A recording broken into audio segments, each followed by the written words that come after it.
बर' थुनलाइ आफादनि 59थि बोसोरारि जथुम्माखौ फैगोन 2020 मायथाइनि 20, 21 आरो 22 जानुवारि खालाराव सानथामनि हाबाफारिजों उदालगुरि जिल्लानि खैराबारियाव खुंफुंनाय जागोन आरो बे जथुम्मानि गाहाय खुन्थिया गायसननाय हाबाफारिया दिनै जालांबाय आरो बे हाबाफारियावनो बर' थुनलाइ आफादनि गोथार फिरफिलाखौ बिरहोयो जोंनि बर' थुनलाइनि आफादनि आफादगिरि मानिनां तरेन बर' बिथाङा। बेनि उनाव आसाम सरकारनि मन्त्रि चन्दन ब्रह्म बिथाङा गाहाय खुन्थियाखौ गायसनो आरो बे हाबाफारियाव आसाम हादरसानि बिजेपि राजखान्थियारि हान्जानि आफादगिरि रन्जित दास बिथाङाबो बाहागो लानानै फैबाय थानाय बोसोरारि जथुम्मायाव आथिखालनि आसामनि जि बिजेपि सरकार खुंथाय बे खुंथाया गासिबो रोखोमनि मदद होगोन होननानै बिथाङा फोरमायथियो।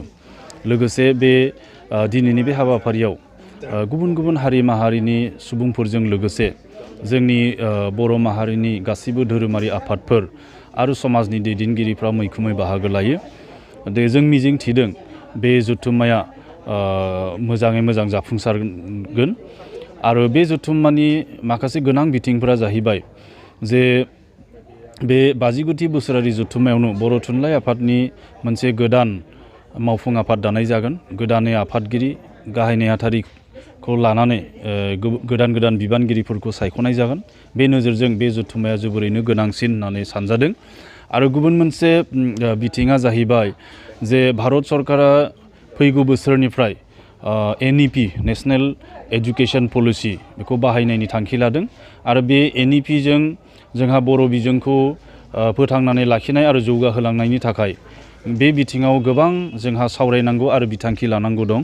गतिके बे जथुम्मायाव बिनि बागैबो गुवारै सावरायनाय जागोन आरो गुबुन मोनसे एंगारहायै आयदाया जाहैबाय जे BTC ओनसोलाव बर'फोरनि गेजेराव राजखान्थियारि आरो राजखान्थियारि नङै हान्जाफोरनि गेजेराव जि गोरोबलायनायनि थासारि सोरजिनांगौ होननानै बर'फोरनि जि मोनसे सुबुं खेंफोरथि फैदों बेखौ लानानैबो बे जथुम्मायाव मोनसे जाफुंसारनाय महर मोनगोनखौ रायजो राजाफ्रा मिजिंथिदों। बे बिथिङाव सावरायनाय जासिगोन।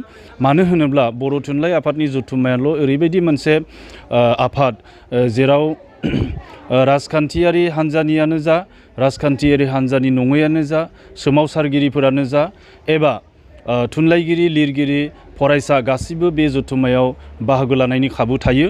बेनिखायनो बर'फोरनि मोनसेल' गासिबो थाखोनि गासिबो मावबिथिंनि मानसिफोरा जथुमनायनि मोनसे बे आफाद।